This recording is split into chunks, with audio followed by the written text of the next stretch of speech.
US President Joe Biden delivers his State of the Union address to Congress, covering a wide range of domestic issues and addressing some international concerns. Hello, I'm Anton Fedyashin, and this is The Heat.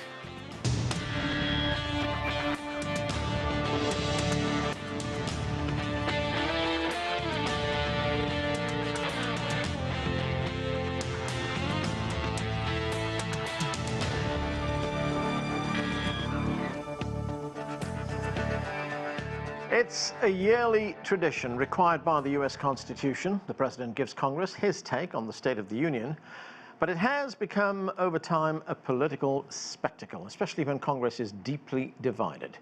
We begin with this report from White House correspondent Nathan King. The President of the United States. This was a speech dominated by US domestic issues. They paid American bills to prevent an economic disaster in the country. Biden touting what he sees as his legislative and economic successes halfway through his term and setting the tone for his yet unannounced bid for re-election. While using the rhetoric of bipartisanship, he didn't shrink from taking on his political rivals, accusing some Republicans of considering cuts to state pensions like Social Security and guaranteed health care for seniors known as Medicare. Some Republicans want Medicare and Social Security to sunset. I'm not saying it's a majority. Let me give you, anybody who doubts it, contact my office. I'll give you a copy. I'll give you a copy of the proposal. Look, as we all apparently agree, Social Security and Medicare is off the books now, right? They're not to be discussed. All right. This was a nimble Joe Biden, not the gap-prone octogenarian rivals like to paint him as. He spoke directly to the American people, saying his economic plans were starting to succeed, from infrastructure to onshoring semiconductor manufacturing and hundreds of billions of dollars of investments in green energy.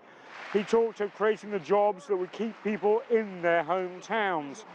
He warned his political opponents, however, not to play political games over the need to raise the debt ceiling, but said he would be open to future budget negotiations.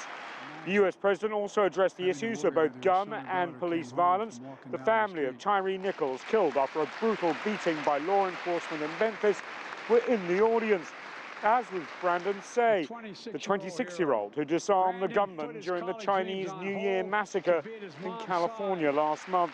Mom died when she was dying from cancer. Ban assault weapons now.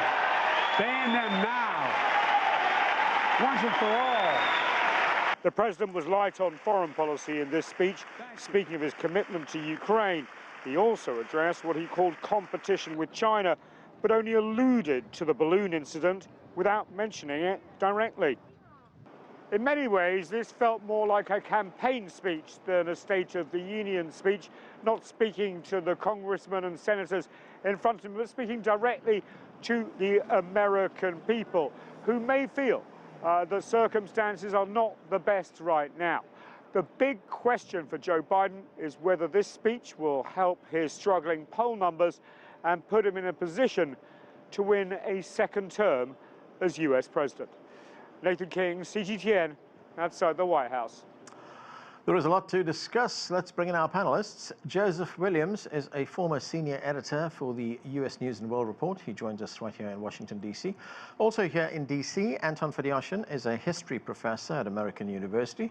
From New York, Aaron Maté is the host of Pushback with Aaron Maté at the Grayzone. And Einar Tangen is a senior fellow at the Taihe Institute, joining us from Beijing. Welcome to all of you. Einar Tangen, as we just heard there in that report, this speech was very big on domestic issues, but the president did talk about one or two foreign policy issues. He did talk about China, and what he said about China was that the US, and we've heard this before, the US sees China as a competitor. There was no talk of any kind of cooperation whatsoever. What did you make of it, and how do you think that would have been heard in Beijing?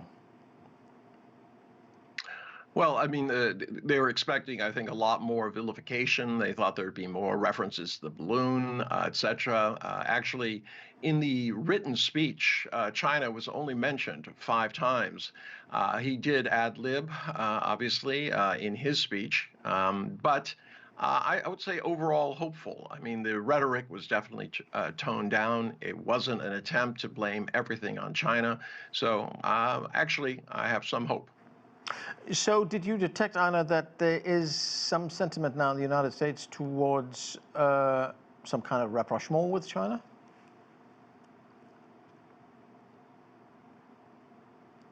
Einar, can you hear me?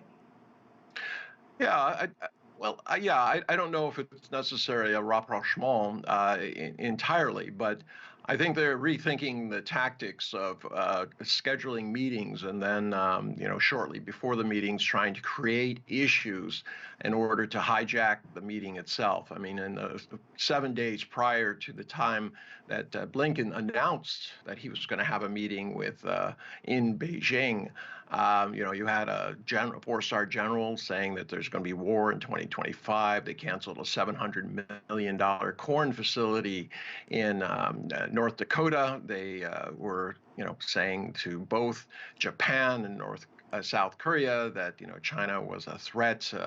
You had the Minister of Defense in Seoul actually meeting there and concluding some sort of saying that they're united against China.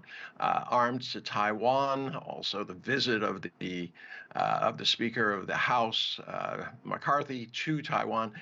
All of these things are kind of the past, strategy to, in essence, look tough for the American public, at the same time as trying to, as I said, hijack the agenda when they actually meet. I think they're going to have to rethink that given what happened, and we'll see what happens.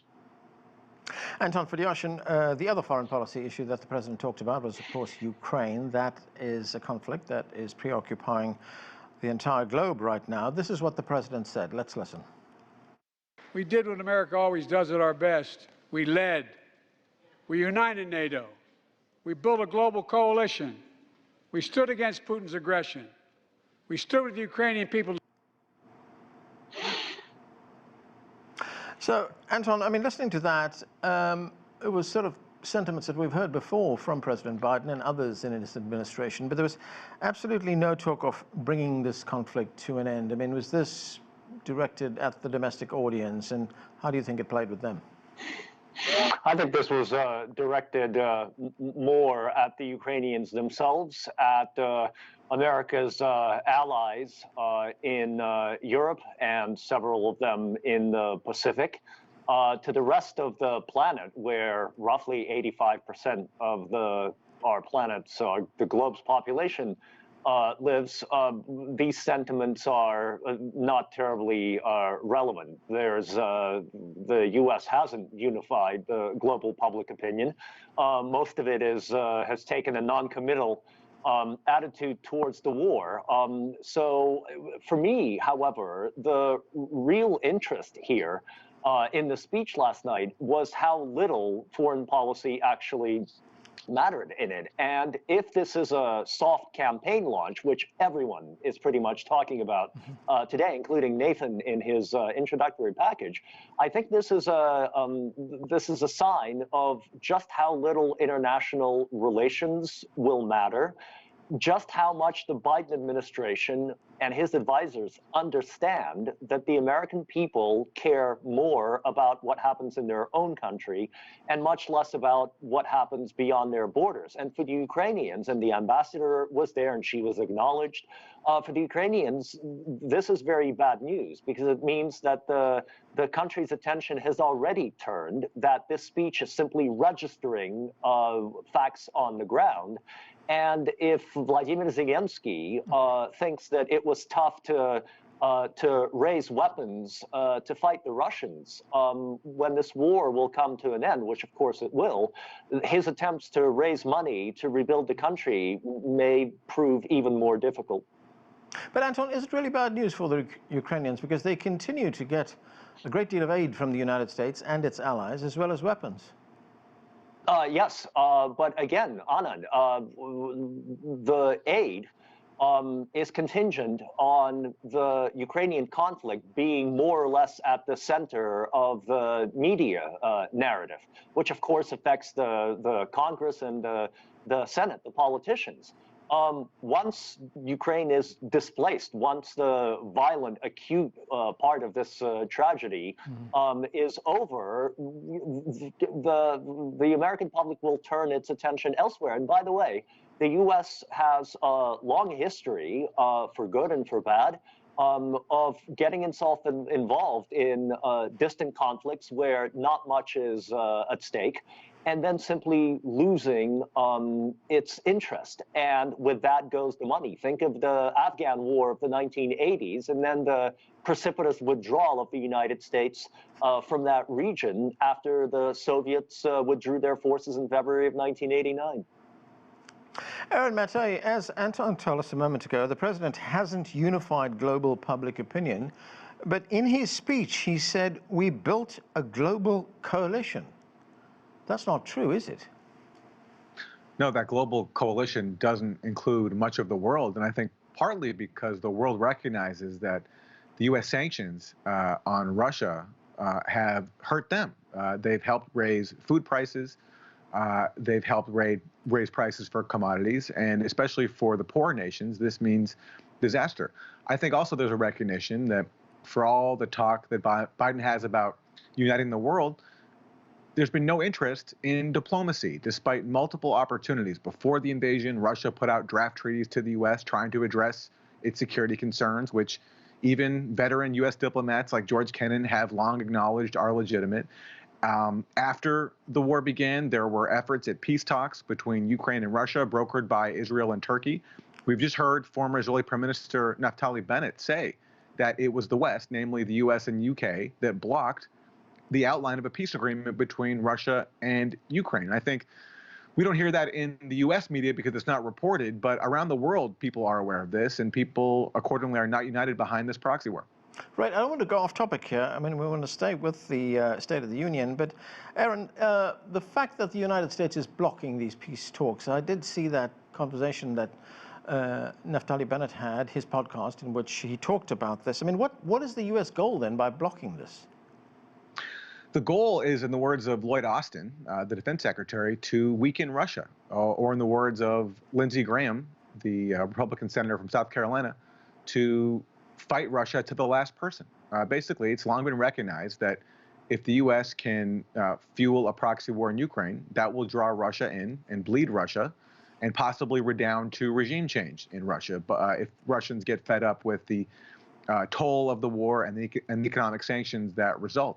That strategy has been disastrous for Ukrainians foremost, but there has been success in bleeding Russia. Russia's lost a lot of forces.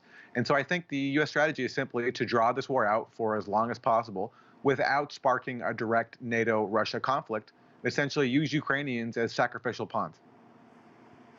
Joseph Williams, getting on to some of the other issues in that State of the Union speech, as we just heard, many analysts, and we had our other guests tell us as well, that they saw this as the soft launch by Biden for his re-election in 2024. I mean, he touted what he sees as his achievements, and he repeatedly asked Congress to, quote, help him finish the job. Was this the opening salvo in the 2024 Biden campaign?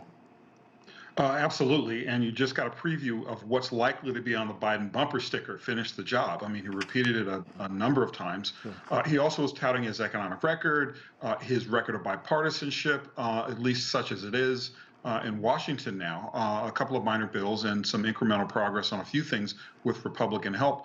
He even showed a couple of fighting moments where he was willing to spar with Republicans on the cuff, on the fly, belying or trying to belie the myth that he's a doddering old man who needs to step aside. So in my view, clearly it was a matter of previewing his election campaign. He's got a lot of positive things to run on in his view. He was willing to play the pugilist for the left wing of the party. And I think by all accounts, by all the reviews that I've read and in seeing the speech myself, I think he did a nice job of launching on the soft. But there are still a lot of headwinds in his way. Nobody knows how well this Congress is going to work and play with him. Clearly, by last night's measures, they're not willing to work and play nice with President Biden, booing and jeering, and his legislative agenda. Likely, a large chunk of it is dead on arrival in the House. The Senate, he might fare a little bit better. The agenda is probably going to be judges, judges, judges. And even then, he can point to that as a campaign issue. But we didn't hear a lot about the major sticking points between him and the public and between him and Democrats of his own party. We didn't hear a lot about abortion. We didn't hear a lot about health care. We didn't hear very much about what the second term is going to look like. So all intents and purposes, I think he did a nice job of launching, but the rest, the meat and potatoes, if you will, of his re-election campaign still remains to be seen. Right, Joseph, you talk about those headwinds. Would one of those headwinds be the fact that the majority in his party, almost 2/3, don't want him to run? That's exactly right. They don't want him to run, and yet, because he's the sitting president, he's the incumbent, he is the titular head of the party, he's not going to be challenged on a primary.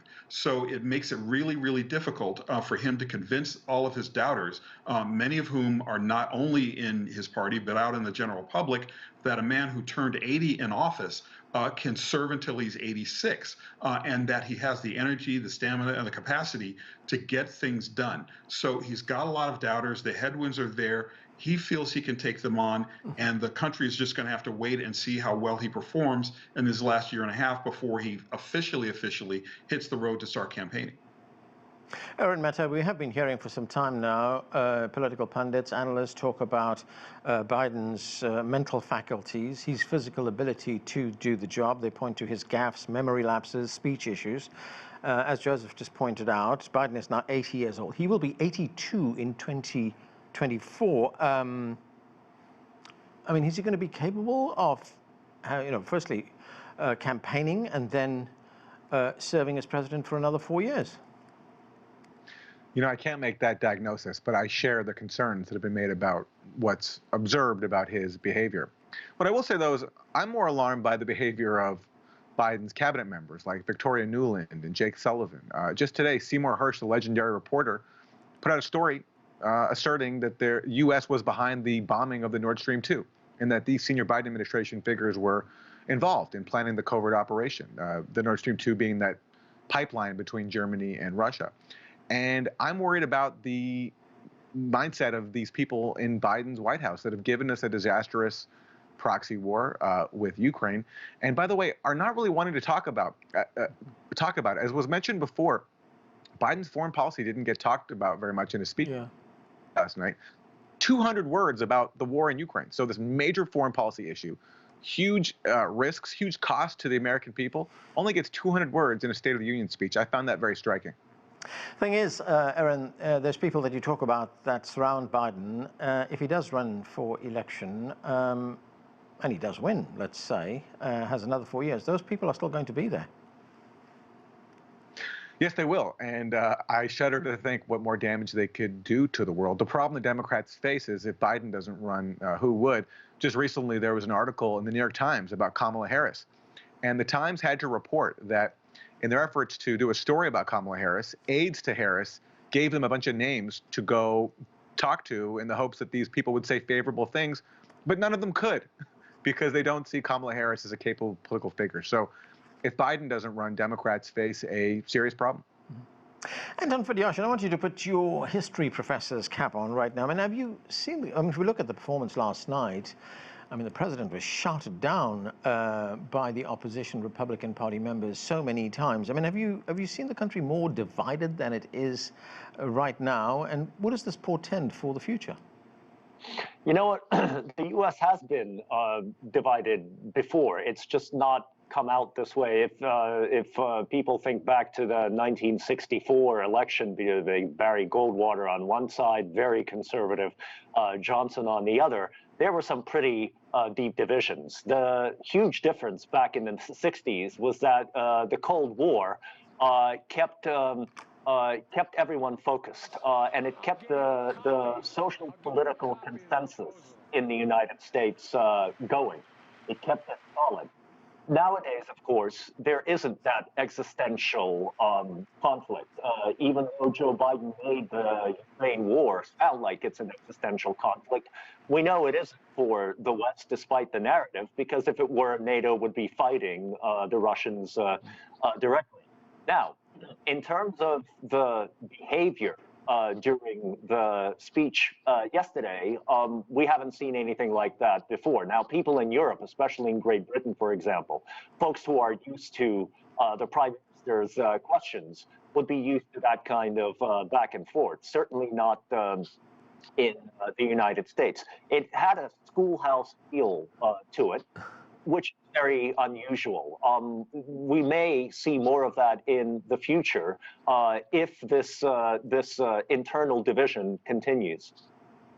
Joseph Williams, the president spent much of his time during that State of the Union address talking about what he's achieved, but it seems the American people have a very different view. There was a poll released this week that shows that 62% of Americans say the president has not done much, little or nothing, they say.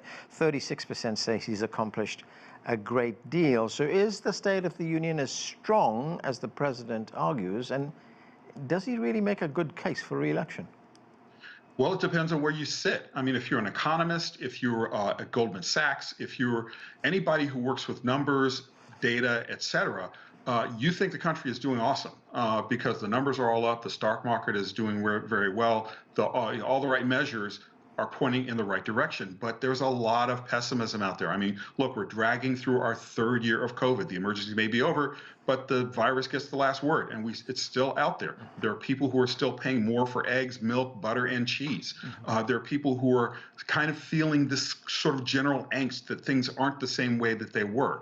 And Joe Biden wrote in on promises to restore normal, on promises to restore balance, certainly in the Oval Office, but also nationwide, to return to normal, a return to prosperity. And people aren't feeling it. Now, anybody could argue that there's a disconnect, and there's always been this disconnect between the data and people's intuition and their feelings. And if you do look around, there are very positive signs in the economy if you're on the street. However, the people on the street who are still feeling that angst, regardless of the signs, are the ones who are going to be pulling the ballot levers for president in about 4.5 years. And they're going to be the ones who determine whether or not Joe Biden gets another vote of confidence. And I've said this before, that it's no time and a lifetime between now and the next election. Right. 2.5, 3 years, that's not a long time in political terms, but in the terms of everyday Americans, it's practically a lifetime. Anything can happen between now and then. And what is going to determine Joe Biden's reelection is how he manages those uncertainties and whether or not he can restore confidence in people. I think the State of the Union speech last night, where he was mixing it up with his opponents, did two things. Number one, it served to place them in a corner as being kind of unruly and not really serious about governing. But in the other, it placed him as a vigorous leader, somebody who can mix it up rhetorically and has the mental faculties to do so. So it's a long way between now and Election Day 2024. Anything can happen, but as it stands right now, he's still in a little bit of hot water, and his poll numbers are not looking great to reflect that. Einar, the president also celebrated 12 million jobs created in the United States. That's during the first 2 years of his presidency. He also talked about the fact that inflation is easing, but the United States still faces the possibility of a recession, and along with a third of the world that could face recession as well. But if we look at China, on the other hand, growth there is predicted to be 5.2%, and we've already heard from the IMF and the World Bank that China will be responsible for a large part of global growth this year. I mean, are you surprised that President Biden didn't acknowledge this, and there was no talk about improving the economic and trade relationship with China? No talk of easing tariffs in any way, for one, or some kind of economic rapprochement, for that matter? Well, of course, it wouldn't have played very well with the Republicans. That would have been an opening that he did not want to have. Remember, as has been pointed out, this was a B-plus campaign speech, but really was not what you would expect from the State of the Union in terms of mapping out what he can do. He has a divided Congress. 60% of the people of the United States are living paycheck to paycheck. And unfortunately, every month their paycheck diminishes because of the difference between inflation and real wage increases. So, at this time, he doesn't want to point to China as being the bastion of global growth, because that would be against this American exceptionalist narrative that the U.S. has the superior system. Any system that doesn't follow that system is not only an existential threat, but needs to be put down. So China's success in 2023 is going to represent some very, very serious philosophical problems. If it emerges, as it seems to look, that China did in fact handle COVID the right way in terms of the number of deaths and the economic growth, it's going to be very hard to spin that. And the American people might begin to wonder, as other countries, whether their leadership actually provided what they needed during a time of crisis. Aaron, Mattei, more than half of Americans say they are financially worse off now than they were a year ago, and that's the highest share since 2009. But if we look at the pandemic, for instance, and during that lockdown, during the pandemic, Forbes tells us that billionaires, their wealth grew by $1.3 trillion. We don't get that hard look at America in that way, isn't it? That kind of inequality that we see. No, we don't, in part because our leaders like Joe Biden won't talk about that. They won't talk about the growing class divide. They'll offer platitudes, but not real facts. And for example, also, a recent poll said that 64% of Americans are living paycheck to paycheck. A record number of people are also delaying medical treatment because they can't afford it.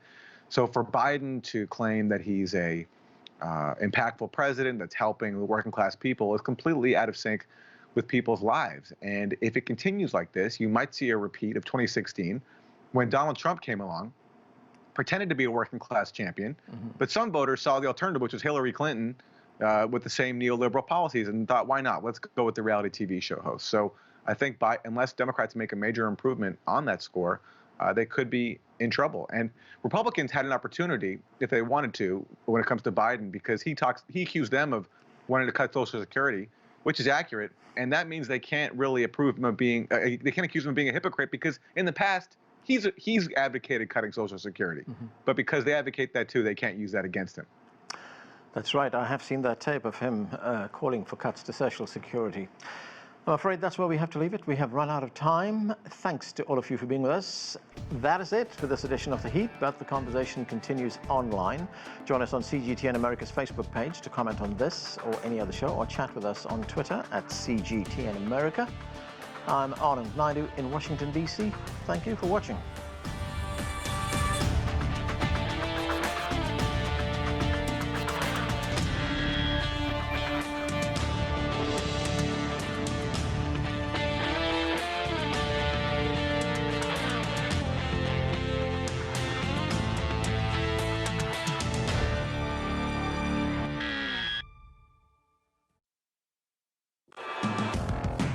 The nature of business is to bring value.